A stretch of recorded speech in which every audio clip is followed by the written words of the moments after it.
Hello guys, आप सभी का स्वागत है हमारे एक और नए वीडियो में। आज हम बहुत दिनों बाद आयरन फीस्ट सीजन 2 एपिसोड 2 को एक्सप्लेन करने वाले हैं।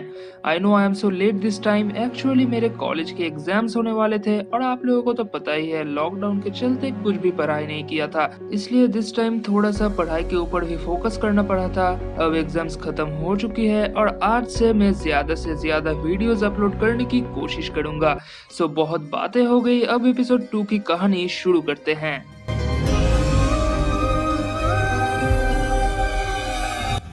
कहानी की शुरुआत होती है चाइना टाउन के एक मार्केट प्लेस से। वहां पे टाइगर गैंग का एक आदमी एक दुकान के अंदर घुसता है और दुकान का मालिक उसे पैसों से भरा हुआ एक बैग देता है। लेकिन तभी पीछे से वहां पे हैचटमैन्स के लोग आ जाते हैं और वो लोग टाइगर गैंग के उस आदमी को बहुत बुरी तरह से जख्मी कर देते हैं। जख्मी हालत में वो आदमी रोड पे चला जाता है और तभी वहां पे एंट्री होती है आयरन फीस्ट मतलब डैनी रैंड की। वो उस आदमी का हेल्प करने की कोशिश करता है, लेकिन वो आदमी वहीं पर दम तोड़ देता है। इसके बाद डैनी वहां से अपने घर की तरफ जाने लगता है। रास्ते में वो एक कैफेटेरिया में मैरी को देखता है। डैनी मैरी से बात करने अंदर जाता है। मैरी भी उसे देखकर बहुत खुश होती है। वो अपने स्केचेस डैनी को दिखाती है और वो दोनों न्यूयॉर्क को लेकर ऐसी वैसी बातें करने लगते हैं।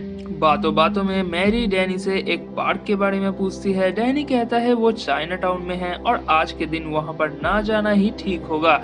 डैनी मैरी को एक फ्लावर मार्केट के बारे में बताता है जो कि उसके घर के पास में ही होता है।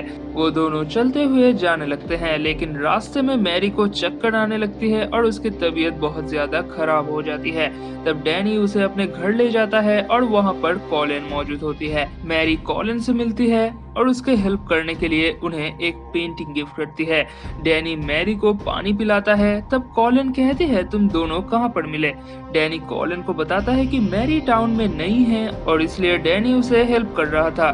तभी मैरी को पैनिक अटैक्स आने लगते हैं और वो बाथरूम में चली जाती है। उसे ऐसा अजीब सा बिहेव करते हुए देखकर डैनी और कॉलिन भी चौंक जाते हैं। कॉलिन डैनी से पूछती है तुम तो काम पे गए थे। डैनी कहता है चाइना टाउन में सबके सामने हैचटमैन्स ने टाइगर के एक आदमी को मार दिया है, इसलिए बॉस ने आज काम से छुट्टी दे दी है। ये बात सुनकर कॉलिन भी थोड़ा सा डर जाती है, क्योंकि ये एक ओपन वॉर का सिग्नल है। इस तरफ मैरी बाथरूम में होती है और बहुत ही अजीब बिहेव करने लगती है। उसे देखकर लगता है कि उसे अंदर ही अंदर बहुत ज्यादा तकलीफ हो रही है, लेकिन वो किसी तरह खुद को संभालती है और बहुत जल्दी में डैनी के घर से निकल जाती है। उसके ऐसे बिहेवियर से डैनी और कॉलिन को भी हैरानी होती है। उसके जाने के बाद कॉलिन डैनी से कहता है कि वो आज फ्रैंक चोई के बारे में किसी से इंफॉर्मेशन लेने जा रही है। डैनी गिल्टी फील करता है कि वो इस मामले में कॉलिन की कोई भी मदद नहीं कर पा रहा। तब कॉलिन उसे कहती है टाइगर्स और हैचेट्स के बीच के इस ओपन वॉर को कैसे सुलझाया जाए उस बारे में सोचने के लिए, और हैचेट्स के लीडर मिस्टर यांग से बात करने के लिए। डैनी कहता है मिस्टर यांग के साथ लास्ट टाइम मेरी हैंड को लेकर बातें हुई थी, मुझे नहीं लगता अभी हम किसी कॉमन ग्राउंड में हैं। कॉलिन कहती है फिर भी एक बार ट्राई करके देखो, और वो डैनी से डावोस के बारे में भी पूछती है। डैनी कहता है डावोस डैनी से अपोलॉजी चाहता है क्योंकि आयरन फीस्ट डैनी को मिला है, उसे नहीं। कॉलिन कहती है शायद वो फाइट अभी तक खत्म नहीं हुई जो फाइट तुम दोनों में शुरू हुई थी शाओलाओ द अनडाइंग को फेस करने के लिए।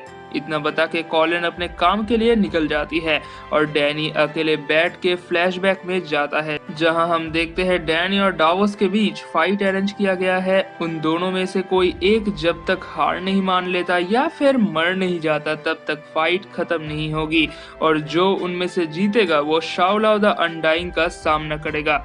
अगले सीन में हम देखते हैं कॉलिन अपने उस दोस्त से मिलता है जो कि मिस्टर यांग के वाइफ मिसेस यांग के लिए एक चैरिटी गैम्बलिंग अरेंज कर रहा है। कॉलिन का वो दोस्त फ्रैंक चोई के मामले में कॉलिन की ज्यादा कुछ मदद नहीं कर पाता, इसलिए कॉलिन वहां से निकल के बाहर आ जाती है और रास्ते से जाते वक्त वो उन बच्चों से मिलती है जिनके साथ उसने रेस्टोरेंट में लड़ाई किया था।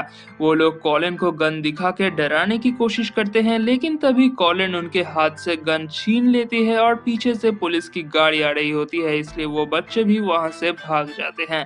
तब कॉलिन भी उनका पीछा करते हुए उनके मेन अड्डे पर पहुंच जाती है, जहां पे वो उन बच्चों के लीडर से मिलती है। असल में वो सारे बॉयज़ वहाँ पे काफ़ी सालों से रह रहे होते हैं, लेकिन ट्रायड्स के वॉर की वजह से वो लोग फँस गए हैं और वो अपना ज़मीन छोड़ना नहीं चाहते। कॉलिन तब उनके लीडर राइनो के सामने सब कुछ क्लियर करती है कि उस दिन रेस्टोरेंट में वो सिर्फ टाइगर्स के साथ लड़ाई बचाने के लिए उन बॉयज़ के ग्रुप के साथ इन्वॉल्व हुई थी। इसके बाद कॉलिन राइनो से फ्रैंक चोई के बारे में हेल्प मांगती है, लेकिन राइनो उसे बिना हार्म किए वहाँ से भगा देता है। कॉलिन के जाने के वक्त पीछे से राइनो के टीम का ही एक मेंबर उसके पीछे जाता है और वो कॉलिन को बताता है कि जल्द ही हैचेटमैन्स टाइगर गैंग पर कब्जा करने वाली है और इस वजह से चाइना टाउन में बहुत बड़ा हंगामा होने वाला है। इस तरफ डैनी मिस्टर यांग से बात करने जाता है। मिस्टर यांग कहते हैं कि टाइगर गैंग उनके डॉग्स के ऊपर कब्जा करना चाहते हैं, लेकिन मिस्टर यंग ये होने नहीं देंगे। डैनी कहता है टाइगर्स के साथ डॉग्स का एक्सेस शेयर करने के लिए, क्योंकि वो कोई ट्रायड वॉर नहीं चाहता।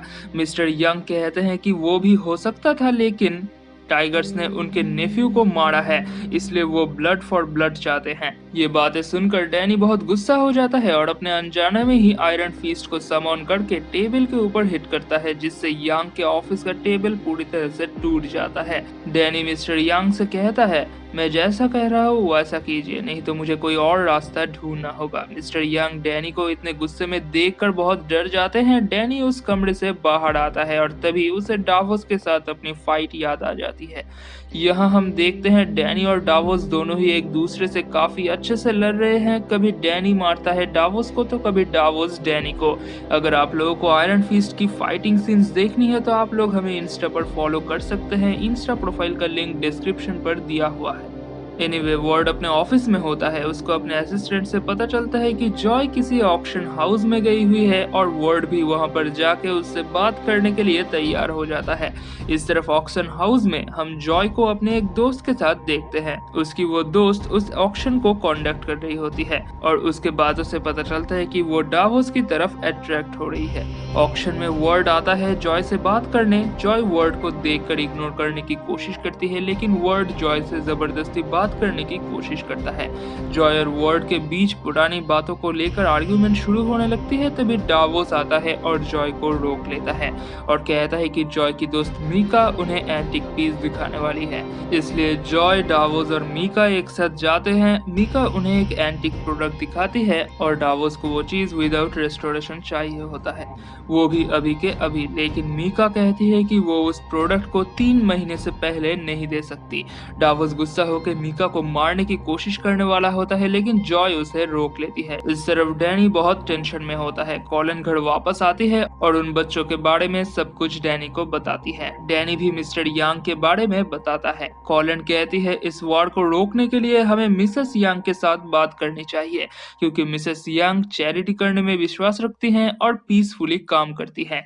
वो दोनों मिलकर मिसेस यांग के गैम्बलिंग पार्टी में जाते हैं। मिसेस यांग उनके बातों को ना सुनकर इग्नोर करने की कोशिश करती है, लेकिन कॉलिन उन्हें जबरदस्ती बात करने लगती है। मिसेस यांग कहती है कि वो अपने हस्बैंड हाई चिंग यांग को रोक नहीं पाएंगी, क्योंकि सारे डिसीजन फाइनल हो गए हैं। तब कॉलिन उन्हें कन्विंस करने की कोशिश करती है कि मिस्टर यांग के अंदर अभी भी अच्छाई बची हुई है, क्योंकि उन्होंने हैंड को हराने में मदद की थी और अगर ये वॉर रुक जाए तो चाइना टाउन और वहाँ के लोग अच्छे से अपनी जिंदगी जी पाएंगे। थोड़ी देर कन्विंस करने के बाद मिसेस यांग अपने हस्बैंड को रोकने की कोशिश करने के लिए मान जाती है। डैनी कॉलिन को अकेले में कहता है कि अगर मिसेस यांग के बातों से मिस्टर यांग ना माने तो फिर उन लोगों को फोर्सफुली काम करना होगा। मीनवाइल डावोस, मीका और जॉय एक साथ होते हैं। जॉय और डावोस प्लान बनाते हैं कि डावोस मीका के साथ फिजिकल होगा और जॉय उसका वीडियो बना लेगी और उस वीडियो से वो लोग मीका को ब्लैकमेल करेंगे ताकि वो एंटिक पीस उन्हें मिल जाए। पहले तो डावोस इस काम के लिए रेडी नहीं होता, लेकिन जब मीका खुद से उसे सिड्यूस करने की कोशिश करती है तब डावोस भी खुद को रोक नहीं पाता। इस तरफ डैनी और कॉलिन घर आ जाते हैं और उनके बातों से पता चलता है कि मिसेस यांग ने मिस्टर यांग को कन्विंस कर लिया है।